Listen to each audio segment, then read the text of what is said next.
world on your Android and Apple mobile devices.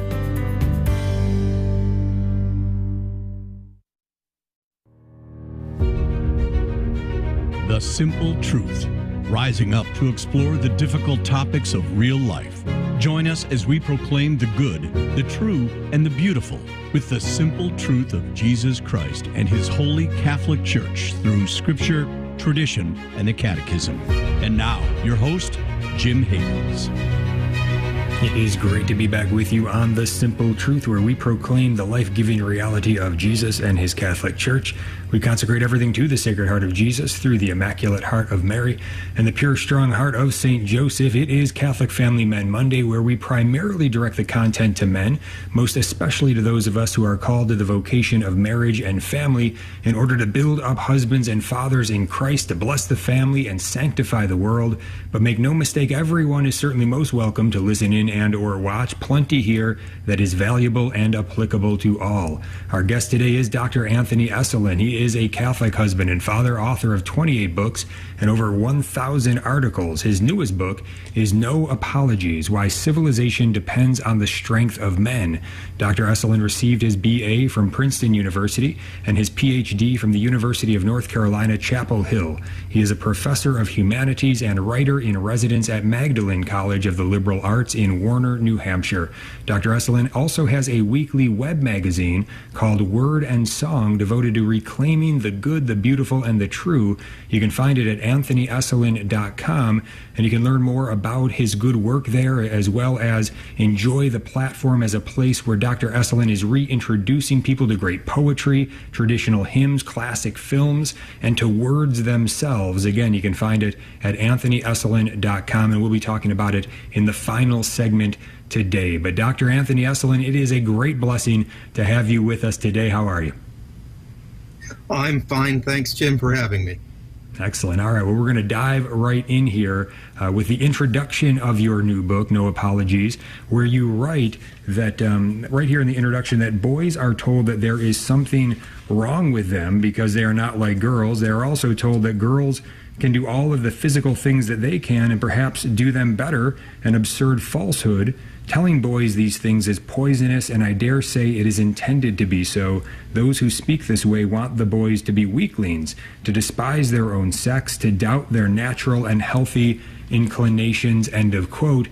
It seems we now have generations of boys who are now men, at least in terms of age, who were formed with these lies, have believed them, even worse, have handed them on, and it's also habitual and ingrained in them over many decades at this point. If you could provide a word of rescue to help such men to gain some self-awareness of this poisonous indoctrination that they received and how it has affected them, what can you share off the top for us today?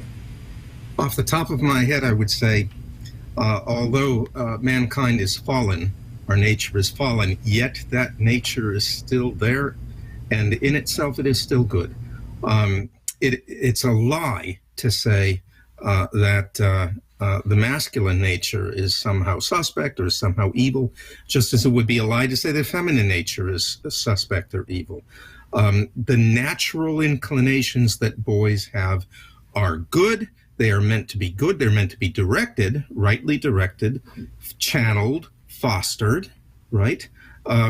So that the boys can become good and strong, wise and self-giving and productive men, right? None of this should be controversial. Everybody, even I challenge people. I say, listen, I can find you liberals from the 1950s and before who, if they were around today, you would be calling them Nazis or something like that. Not all they were honest and rather cheerful men who wanted to form boys to grow up to be strong and responsible men, heads of households, leaders of their communities, right? To get good things done for everyone, not just for themselves, and not to mire themselves in this or that self-destructive and community-destructive vice.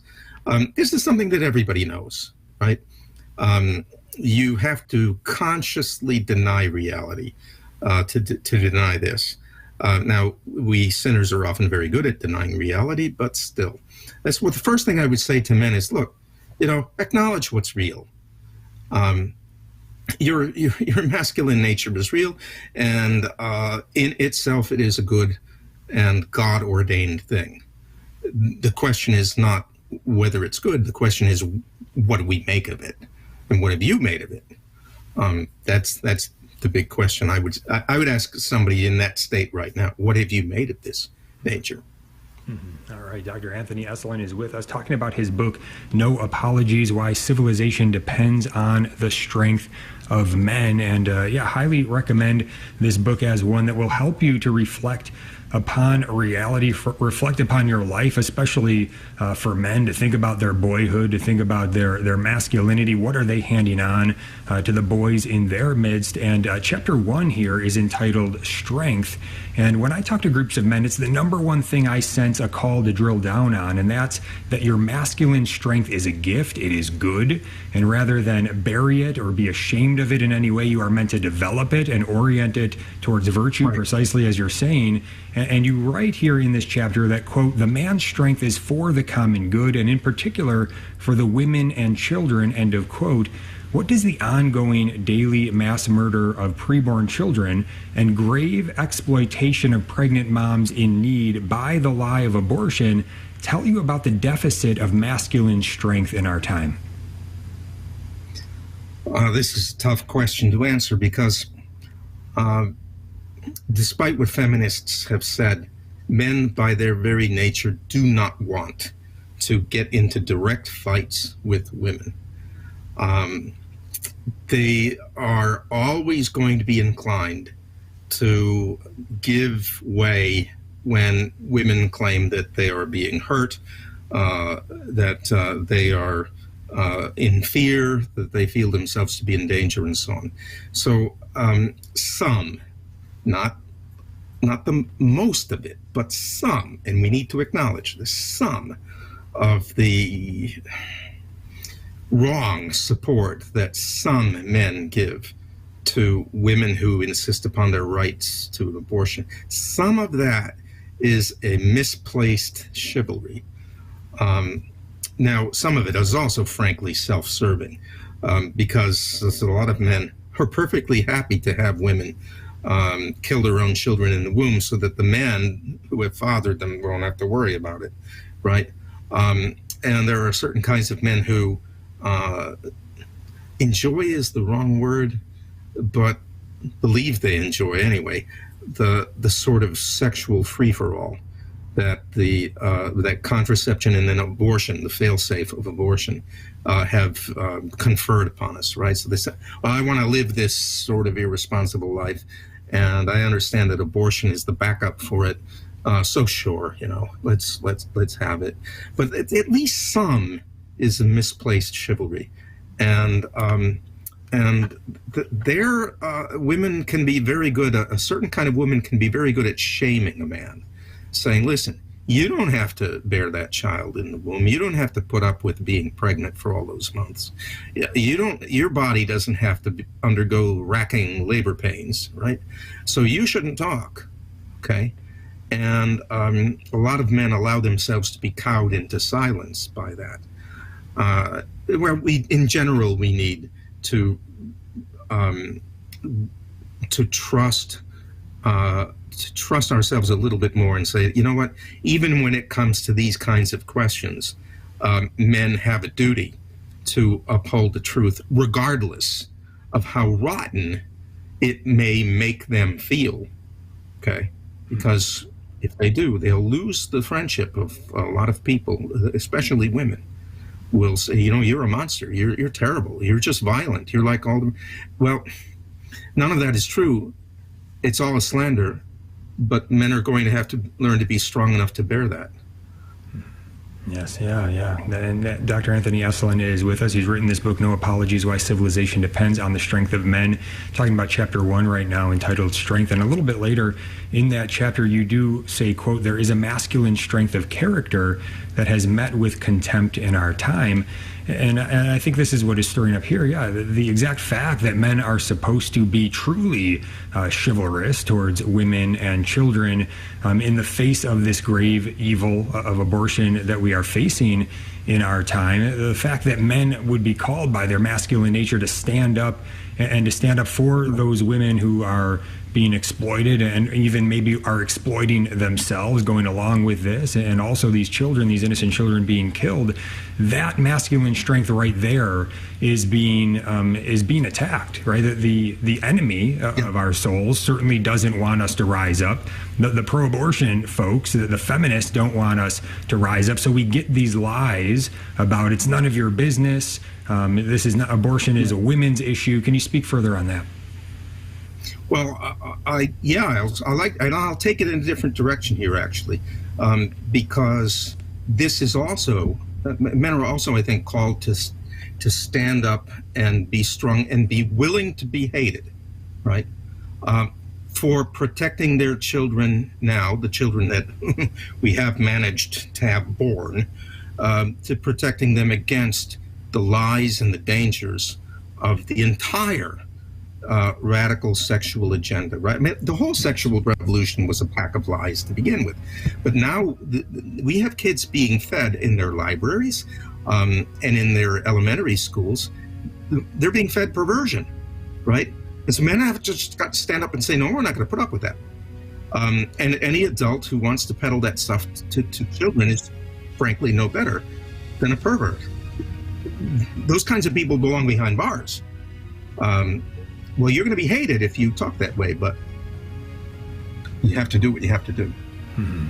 Yeah, and this book fleshes it out as we go. No Apologies, Why Civilization Depends on the Strength of Men. Dr. Anthony Esolen is with us. Very blessed to have him with us today. One of the foremost thinkers of our time, I would say, and it's, again, a great blessing to have him with us. When we get back, we're going to dive deeper into his book, No Apologies.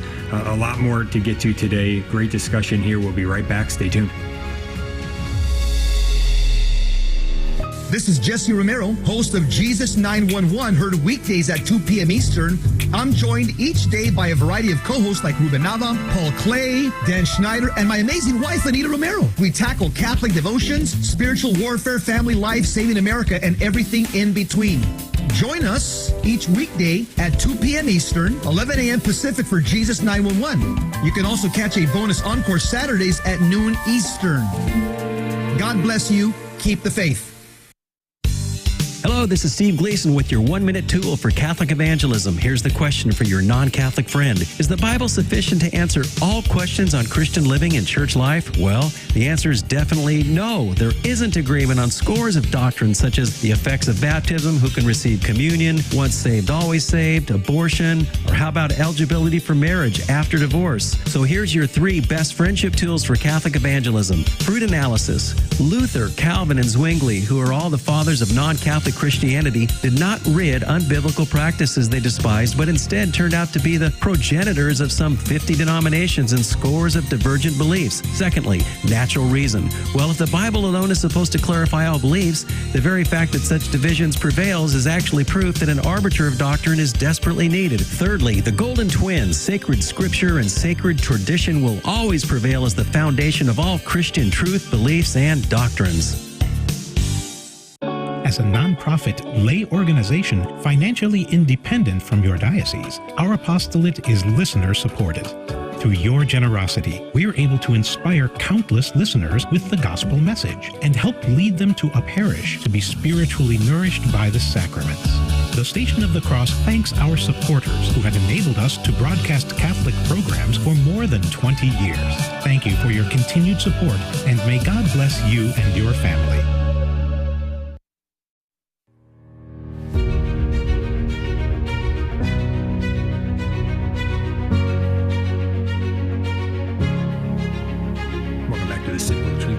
Here with our guest today, Dr. Anthony Esolen. He is professor of humanities and writer in residence at Magdalen College, also author of his newest book, No Apologies, Why Civilization Depends on the Strength of Men. Also, he's got a weekly web magazine called Word and Song. You can find it at anthonyesolen.com.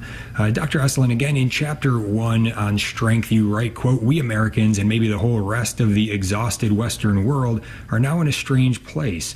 iron niceness rules the land. Not moral virtue, but niceness, a soft and fluffy cover for vindictiveness, resentment, and hatred, end of quote. Tell us more about this iron niceness and how to avoid it. Well, you'll find it everywhere. You won't be able to avoid it. What you have to do is to deny that it has any rightful place, right? To act as if it did not exist, even though you know that it does, and that you're going to be punished for violating its unwritten rules. Niceness, but it's a kind of etiquette that is trying to do the work of a real moral system and the work of real political struggle, political thought. It can't do any of that work. It dictates to you the attitudes that you are supposed to take towards everything, what you may and may not say, what you may and may not think. Otherwise, you will be tagged as a bad person, right? All of this is by way of avoiding any real engagement with ideas or with realities, right? If I say, for instance, gosh, this policy that you're putting in place here will actually hurt the people that it's meant to benefit, and this is why, right? I can hardly get the sentences out without being attacked from the beginning, saying the only reason why you're talking this way is because you really hate the people, or you're just a bad person, you're a filthy person, you're a racist, or whatever you are, right? As soon as that happens, no productive talk can be had, right? Really, at that point, all politics comes to an end, all education comes to an end, right? The etiquette is not the thing for this place, right? If you are in an arena, a wrestling arena, you don't extend your pinky as you go after your opponent in the palestra. Well, the same thing goes for the intellectual and political arenas, right? Only if we permit those places to be governed by essentially the masculine ethic of an ordered sort of war, right? A competition with rules to it. Only then can we have what I like to call a dynamic enmity, a productive opposition that brings forth real good. Otherwise, we might as well just be wearing iron masks. Dr. Anthony Esolen is with us. No Apologies, Why Civilization Depends on the Strength of Men. That's his new book. And you can get it on Amazon, is a good place to go to find it. Also, anthonyesolen.com. You can find it there. Chapter 2 of the book on agency. Tell us more about what you call the, quote, well-chosen symbol to denote the masculine, the circle with an arrow pointing outward, of which you say, there is something about masculine action and intelligence that has an arrow to it, and arrows pierce, end of quote. Tell us more. Well, I like to think of a time when I was a boy wandering in the woods behind my house, where there were all kinds of abandoned coal mines. That meant that there were very deep holes in the middle of the ground. You'd just be walking there and there'd be an enormous hole, 80 feet deep. A lot of people used to just drive up and leave their large garbage next to these holes. So you're a boy, you come upon an 80-foot deep hole, and there's an abandoned refrigerator next to that hole. What do you do? Well, the obvious answer is any boy knows immediately what to do. You push the refrigerator into the hole, not so that things will be clean, but just because you want to see that thing crash. Give the boy a hammer, and he'll find something to use as a nail and something to use as the object of the nail, right? Something to do something with the nail, right?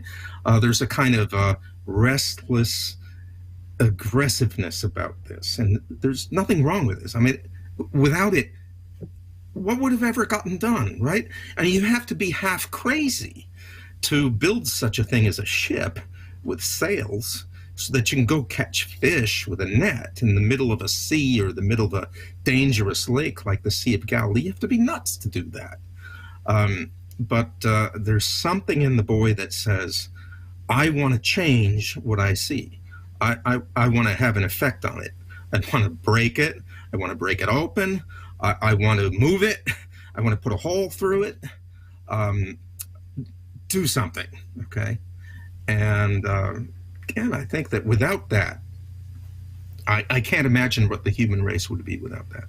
Mm-hmm. But in school, boys are not encouraged in that at all, right?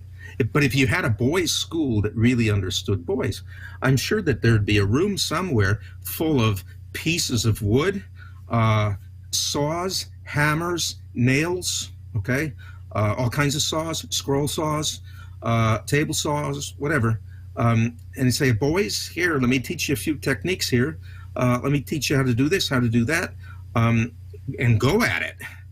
And imagine what great fun that would be, okay? Mm-hmm. And if boys are not given that sort of thing, it's like not deliberately denying the food that you know that a certain kind of creature thrives on, because you've got some political agenda, or you can't be bothered. And that's wrong. Yeah, let me ask you further on that, because you do write about this. You say, but you do not shoot the arrow without an aim. You do not have an aim unless you believe you can hit the mark, and that the mark is worth hitting. It seems to me that boys in our schools have been given only targets that mean nothing to them.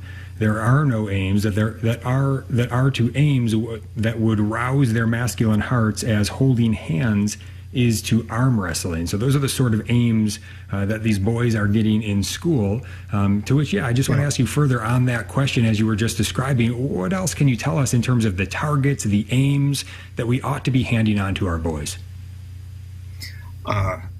Always point them towards great things, right? And never assume that they won't be interested or they're not capable. You never know. Boys can shock you, right? This is why I never really give much credence to a boy's grades in school. They mean nothing. I mean, I don't think they mean a whole lot with regard to girls either, but especially with boys. You know, you can have this kid who seems to have checked out entirely, but all at once you give him, let's say, I don't know, you put him in front of a pipe organ and you leave him alone. And before you know it, he's doing things on that pipe organ that you don't know how to do, right? Give them the freedom to be audacious, and give them the means, give them the tools. One thing that I will say right now that stultifies them is the screen, right? Anything that just delivers the supposed enjoyment without any effort of the mind or the hands or the back or the legs is to be avoided. That the screen is deadly. Just let's all try to get that into our heads. Saws, ladders, hammers, boats, guns. If you train the kid up to shoot, to go hunting, all of these things are productive. But for most people, most young people, screens are not just a distraction, but they get in the way of real learning. We don't need them. Get them there. We don't need them. Musical instruments, I need. The screen, we don't need. Yes, Dr. Anthony Esolen is with us. His new book, No Apologies, Why Civilization Depends on the Strength of Men. In chapter 3, you write about the team. You write that the team springs naturally, both from the natural strength of the masculine and from its natural propensity for action in the world. And you give a great example that when you see a group of boys playing touch football with the quarterback tracing the next play on the palm of his hand as he and his teammates huddle, saying, Bobby, you start out right and cross over like this, while you, Timmy, run straight, and when Bobby crosses you, fake coming in, then go deep. you are witnessing an essentially masculine phenomenon without which the human race could not have survived. Explain more about this need for masculine teams. Well, the team, and this is very hard for I don't know that any feminist that I've ever seen quite understands this, and I'm not sure why that is, but the team is not a group, right? A group of people might be doing something more or less collaborative. They may be doing something that, you contribute to by way of addition, right? So if you're all a bunch of people out together gathering mushrooms, each person is what they can find, right? It all goes into one common pail. But the team is qualitatively different from that. In the team is by nature hierarchically organized, and the different members of the team will be doing very different things simultaneously, no one of which has any meaning whatsoever, even any function whatsoever, apart from the entire action of the team, okay? So it's not like, well, you're picking berries and I'm gathering nuts over here. It's you're doing something that has no purpose whatsoever, and I am doing something that in itself has no purpose whatsoever. It's only when all of these things are done in correct order simultaneously that they produce the action. The action, for instance, as I mentioned in the book, of driving a herd of buffalo over an escarpment or over a cliff, if you're an Indian tribe, so that you can kill quite a few of them at once and not just pick off the weak ones, right? This requires not just everybody getting together to pitch in. It really does require, Bobby, you do this, Johnny, you do that, and this other, you do this, and we'll be doing that. And everybody's got that thing to do simultaneously so that the action can be performed. That is, I think, a quintessentially masculine phenomenon, and if you think about it, it informs our politics, our military, even how men can get something done, like raise a barn or clear a field. And boys, again, need to be shepherded into these forms in order to make themselves fully men. Yes, men, we need to read this book, study it, No Apologies, Why Civilization Depends on the Strength of Men by Dr. Anthony Esolen. Helps us to understand more about ourselves, more about our boys. I can tell you, as a man who was once a boy and has 3 young boys of my own now, these words ring true. We need to understand the nature of man. We need to understand the nature of manhood and how to raise boys into being virtuous men. We're going to be right back. Stay tuned. This is Life News Radio. I'm Jim Anderson. The Alliance Defending Freedom and State of Texas attorneys last week won injunctions against White House use of Medicaid law that would transform U.S. emergency rooms in all 50 states into walk-in abortion clinics. The block against this, as the case proceeds, implies that plaintiffs were seen as likely to prevail in their case against the U.S. Department of Health and Human Services. Judge James Wesley Hendricks wrote that the law HHS tried to use for abortion access explicitly protects both mothers and unborn children. The president Friday used Women's Equality Day to expand destruction of unborn life. This is Life News Radio. Persecution around the world has manifested itself through the centuries, but it is worse today than ever before. Aid to the Church in Need and its donors have been there to help since 1947, never abandoning the church or her most vulnerable children. Will you stand up for your faith and accompany our brothers and sisters on their spiritual journey? Visit churchinneed.org. churchinneed.org. Abortion advocates are blasting new U.S. abortion restrictions, saying that maternal health will suffer and pregnant women will die. A noted researcher in the UK says such threats are not well founded when compared with stricter European abortion laws.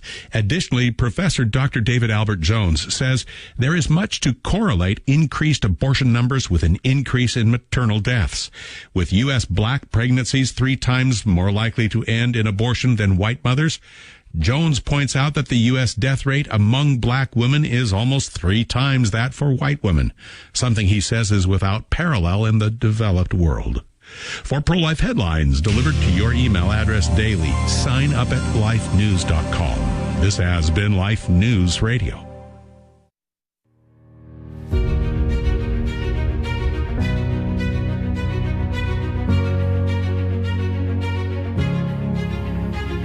Welcome back to The Simple Truth. Jim Havens here with Dr. Anthony Esolen, our guest today. He is professor of humanities and writer in residence at Magdalen College, author of his newest book, No Apologies, Why Civilization Depends on the Strength of Men. You can learn more about all of his good work, see a list of all of his many books by going to anthonyesolen.com. Coming down the second half of the show here, so really got to try to pick my spots. I'm going to try to pick my best questions out here before the show ends, but I've got to get this one in. This does come from chapter 3 on the team, where Dr. Esolen, you write, "No apologies then for the masculine institutions of the past. Instead, we should question our refusing to grant to men and boys the opportunity or even the legal permission to form groups that are natural to them and that have proved to be so marvelously productive." You go on to say, what if the sign on the treehouse, "No girls allowed," is not meant so much to keep girls away, but to protect the male friendships from having to compete with Eros, to attract the boys to male teams and to keep them in, ultimately for the good of the women that those same girls will become. Think. Roman Catholics have abundant experience of what happened when girls were permitted to serve at the altar. The boys disappeared. Why? Dr. Esolen, please drill down on this example of altar girls for us. Oh, altar girls. Well, I don't want to cast aspersions on any particular altar girl here. I understand that. And I've seen some wonderful altar girls, right? I don't want to doubt their sincerity and their faith. I do doubt whether it's a good idea. And I think that it changed the whole nature of serving at the altar for the boys. It's then ceased to be something that would help you define yourself as a boy, that would bring you into a kind of team, you and the other guys getting together to do this important thing. And there was a hierarchy to it too. You just in, and those older boys, they know the ropes. They know what you're supposed to do. You better listen to them, right? That all seemed to fade pretty soon after girls were admitted to serve at the altar, and the boys then lost interest, so you could get fewer and fewer of them to serve, and then the girls lost interest, so that now you'll find in a lot of parishes you barely can manage to attract 1 or 2 kids of either sex, usually girls, to serve. And I don't think that has done anybody any good. I want to say something here, though, about a confusion that we need to resist. The treehouse with the sign "No girls allowed." It really does give a kind of testimony to 2 things, and one, as you've mentioned, is the peculiar character and the strength of the boyish friendships, right? The other is that the boys secretly sense that if they admitted girls, the girls are very attractive, and that the boys would then be more interested in the girls than they are interested in the team. And there would then be competition to gain the interest of the girls. there has to be some way in which the sexes can do productive things by themselves, right? Even including after they've grown up, right? Men's groups and women's groups, protecting the peculiar characters of the friendships that members of the same sex have with each other, which then makes the coming together of the sexes all the sweeter, all the more fun, right? Because eventually you get sick of hanging around with guys. You don't want to hang around with guys. So, and let's get the guys and gals all together. And there's, I think, it's a funny kind of thing, because we have an anomaly, right? The sexes are supposed to be constantly. What has it produced? It has not produced greater affinity between the sexes, a greater love of each sex for the other. It's produced kind of alienation. The ultimate purpose of the all-male group or the all-female group is to support when the men and women get together. And that, I think, the church has really failed at. We are not... We had not yet come to terms with how much of the natural attraction between the sexes has been scorched, corrupted, spoiled. And we have altogether too many young people who are not married, and they find it very hard to find somebody of the opposite sex who is, decent to marry. And the more faithful you are to the church, the more left out you are in many places. And theology sessions are not going to do the trick here. We really do need, at the same time that we're protecting the boys as boys, girls as girls, we really do need all kinds of social measures in the church to bring the boys and the girls together from a very young age too, right? We need the dances. And boys and girls of all ages, including 80-year-olds, participating, right? Because ultimately, the aim is going to be, for almost everybody, the aim is going to be marriage. If we've dropped the ball on that. Mm-hmm. Yes, well said. And this develops as you continue on. I guess I will jump forward into the next chapter here on the family. And I guess first begin with this quote, patriarchy, government by fathers, is a victory over the male domination and the male irresponsibility you inevitably get when women attempt to take over male executive roles. When the patriarchs are missing, what you get from the boys is either aggressive disobedience or underachievement and waste. And then you get unhappy girls who despise the boys they have helped to form. The girls too go bad because the sexes are made for each other, and you cannot corrupt one without corrupting both. If feminism has brought joy to the world, where is it? And this is a very, very good question. And I would just follow that by asking this: rather than tear down patriarchy and fatherhood because perhaps one has seen examples of abuse, wouldn't it be the right course to call for greater, more virtuous patriarchy and fatherhood? Yeah, it's to call for the real thing, which is patriarchy, and not the phonies, right? Which I divide into those two groups, right? Male aggressiveness, antisocial aggressiveness, and male indifference or apathy or underachievement. Basically, the man saying, "Oh, she can deal with it. I don't care. I'll just lay about, play some video games. What do I care?" That's one form of the rotten thing that you get. And the other form is, I can't stand this anymore. I'm going to go crazy. Let's indulge in the fun of sheer violence. No, what we really want is government by fathers, and it is completely scriptural, right? When St. Paul basically, when he says, how do you pick a good bishop? The main character you look for is somebody who has been a worthy and just, upright, responsible head of a household, right? Married once, that's all. Somebody who governs his household as a virtuous father. That's the kind of person you want for bishop. That's not always the kind of people we've ended up with as bishops, but that's a different matter. So I would never use the word patriarchy in a negative sense.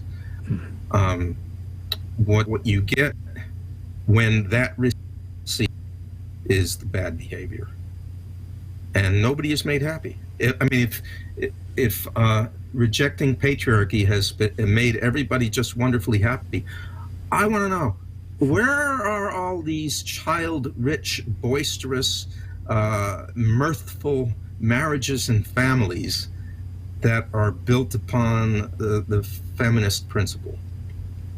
Where are they? All right. Yes, very Feminists helpful. themselves don't claim any of them. All right. Very, very helpful book here by Dr. Anthony Esolen, No Apologies, Why Civilization Depends on the Strength of Men. And it is a masterful theme that you weave throughout this book, no apologies. And you really bring forth the nature of men, the nature of boys as well here. And it's a beautiful thing to behold, to see the truth that you put forth in this book. Very, very important that we see it. And at the same time, I guess I want to ask you this. Is there not this one area where perhaps we could offer an apology to help heal some wounds that have been inflicted?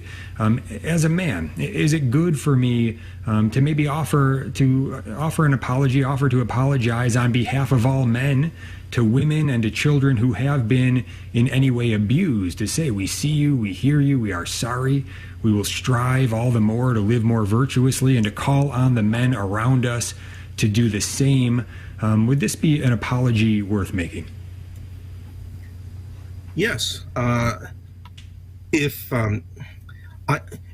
a little bit wary of apologies made for sins that the apologizer does not claim to have committed himself,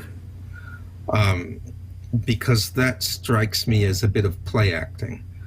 And the Greek word that essentially means play acting is hypocrisy. But the principle, I think, is quite correct. Of course, it also applies to women who are guilty of the same kind of thing to, I believe, the same degree. But though you should never make your own apology conditional upon somebody else apologizing. You've got your own sins to apologize for, or your group has its own sins to apologize for, whether or not the other group apologizes. That's neither here nor there, right? That's their lookout, and your lookout is your own sin.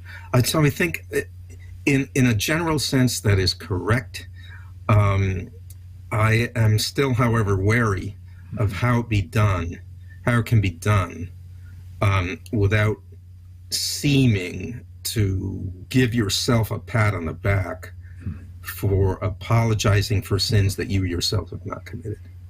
Yes, fair point. Yeah, definitely something worth considering there in that idea. But yeah, thank you. Dr. Anthony Esolen is with us. And I guess let's try to squeeze this one in real quick. You give a pretty sad example, but a very clear one here when you state that, quote, no one in our time looks askance at a woman living alone with 5 cats. Our politics and economics seem aimed at producing old women with cats. And whole great sections of society, formal and informal, public and private, look askance at a happily married woman with 5 children who devotes her day to making a lively home for them. A lonely revolution has it been. You go on in this chapter on the family to say, you will see quite clearly that neither the man nor the woman could do without the other, and that interdependence, which is healthy and dynamic for both, makes for gratitude. Drill down on this for us, this natural complementarity between the sexes that we ought to be quite grateful for. Help us to see this vision. Yeah. I love the word gratitude because it's crucial in the New Testament and all of its forms that have to do with grace, right? You are grateful for an excellence, gift that you've been given by another, an excellence that you perceive in another, right?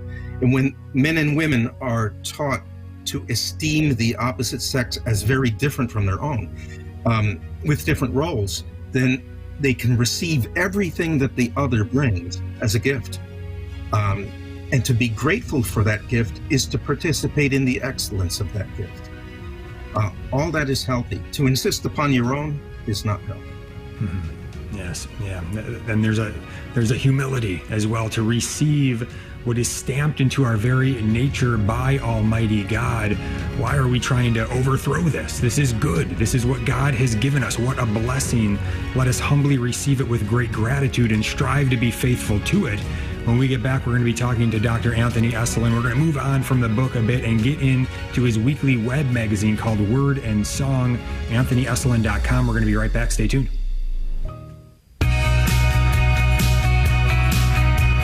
Our bumper magnets are a great way to promote the gospel as proclaimed through Catholic radio. We hear all the time from new listeners who were introduced to the station through a bumper magnet. We'd be happy to send you a bumper magnet so that others can come to know our Lord. Just go to thestationofthecross.com and find our bumper magnet request button under the About tab. That's thestationofthecross.com under the About tab.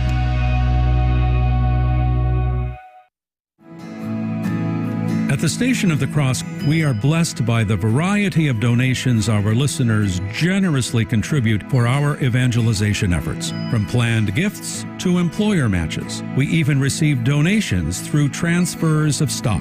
Please consider giving a gift of stock to help us continue sharing the love of God with our hurting world. If you are being called by God to donate through a transfer of stock from your brokerage account to ours, please ask your broker to contact us at 1-877-888-6279. Your broker will need to indicate the number of shares being transferred as well as the QSIP number of those shares. That's 1-877-888-6279. Thank you for considering a gift of stock to the Station of the Cross so that we can continue proclaiming the fullness of truth with clarity and charity.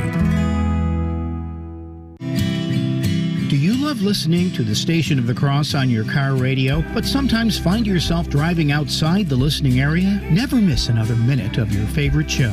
Download the iCatholic Radio app so you can listen anywhere in the world 24 hours a day. The iCatholic Radio app is available for your phone in the Apple Store or for your Android phone in Google Play. Visit thestationofthecross.com for more information.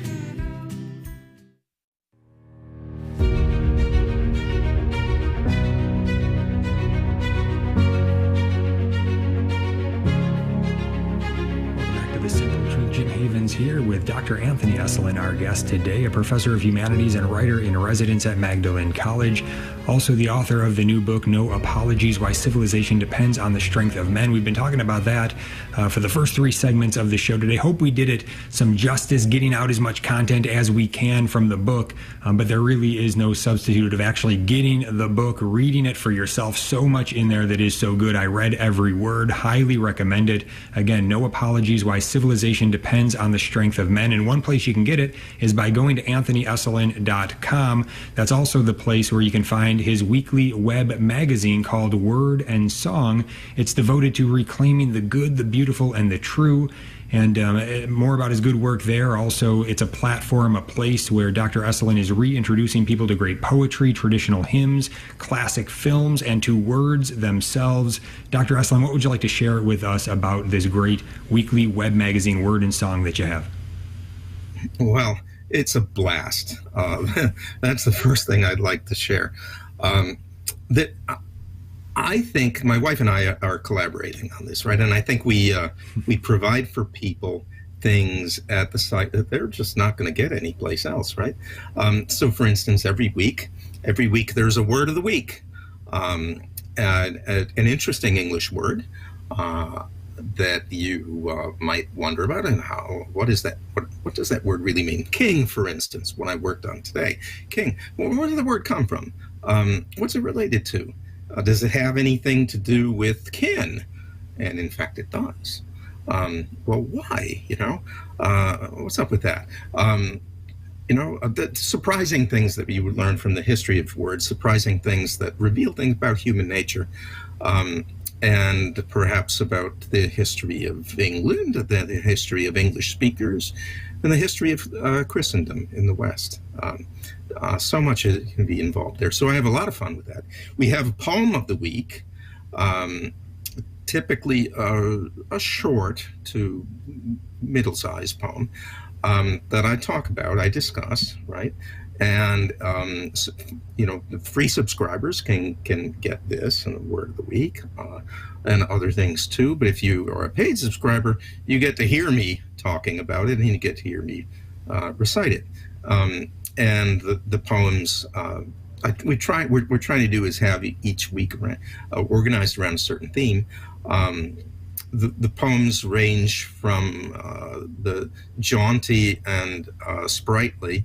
Robert Frost's poem Blueberries, for instance, was a recent poem, to rather profound and somber, but they quite a range, and a lot of people have never heard any of these poems read, so this would be new to them too. In some weeks we have a longer reading of a poem for full subscribers. We also have a film recommendation of the week for everybody. Always going to be a classic film. The End of the Sixth Happiness, for instance. A lot of these films people have either never seen or have forgotten about. A wonderful film there about a Christian missionary in China, telling a true story, in fact. And a film about true womanhood and virtue and determination, a womanly courage exemplified by the great Ingrid Bergman in the title role, or in the chief role. The lead role is the Christian missionary going to the outback in China. So we have a film of the week, film recommendation of the week, and I discuss it somewhat. We provide a link, and we have a hymn of the week too. And the hymn kind of incorporates two of our concerns here. One is poetry, the other is music, and I will not just give the text of the poem, but discuss it and say, here's where this hymn comes from, and I want you to notice this about this hymn. The author is doing something really very interesting here. This is not just a word salad to sing. No, he's a poet, and he's got something particular in mind. So take a look at this and take a look at that. And we typically provide a link so that the people can hear it sung by a good choir, or hear it played on the organ, and so forth. Let's see, we also have most weeks for full subscribers, we have Sometimes a Song, in which my wife introduces people to classic songs from our more recent past, from the big bands, from English folk music, some of the great composers of the last of songs and more popular songs of the last 150 years. People have mostly forgotten about these, but boy, to be reintroduced to them. And here, I'm the one who is very much in need of being introduced, because these are things that I don't know about. For instance, most recently, we did George Gershwin's Summertime from Porgy and Bess, but as realized by Artie Shaw and his clarinet and his incomparable band, an arrangement of it that is simply amazing. So maybe the finest arrangement of the finest song written in the 20th century, in America, right? The finest American song, just splendid. And so everything is mostly upbeat on our website, and we want to bring things that are true and good and beautiful to people, and that brings us a lot of good cheer. And we are seeing that it brings good cheer to other people too, from the comments that we've been getting and the discussions. You would also engage us in discussions about these things on the page. So we get to talk back and forth about books and poetry and music and so on. Very good. Excellent. Yeah, and the resource, it's a great one. It is entitled Word and Song. You can find it at anthonyesolen.com. Yeah, thank you, Dr. Esolen, to you and your wife for putting it forward. I've been following it for a few weeks now. One of the good fruits that came from it for me was coming across the classic film Penny Serenade. I had never seen it before. Cary Grant and Irene Dunn. Yeah. Marriage, family, adoption. My wife and I sat down, thoroughly enjoyed it, and I love when I can find a good classic that I haven't seen before, especially one that really is one that's pointing to a virtuous life and to the right nature of things. A real blessing for us. Oh God, Penny Serenade is one of the greatest pro-marriage films that I know, and it's a favorite in our family. But it's to say that you enjoy it is, well, yeah, except that, boy, that movie tears you up inside. It's meant to, also. It's meant to. And it gives the lie, I think, to the notion that love that has once been between a man and woman in marriage can die out completely. The answer that the movie gives is no. We can put the worst possible case, and still the answer is no. That's a powerful movie, and I do hope that people will come away from that with an appreciation of the magnificent talent of Irene Dunn, in my opinion, one of the 10 greatest actresses that Hollywood ever produced. And we'll be recommending some more of her movies too. She, by the way, was a devout Catholic, and she went around saying after her movie career was over, she would no longer do the movies in the 1960s. She said, "We will never know the brotherhood of man without the fatherhood of God." Very, very powerful, and a great place to end it. And there's quite a bit about that in Dr. Esolen's most recent book, No Apologies: Why Civilization Depends on the Strength of Men. Highly recommend it. Get a hold of that. Also, check out that great resource he was just talking about, that weekly web magazine that he and his wife put forward, Word and Song, anthonyesolen.com. Dr. Esolen, thank you so much. What a blessing to have you here today, and thank you for all of your good work. I encourage everybody to keep praying for you and for your wife, for your family, for all your good work. So many good fruits coming our way through you. Thank you. All right, we're going to be back next time. If you have any comments on the show, feel free to email me, jimh@thestationofthecross.com. God bless you.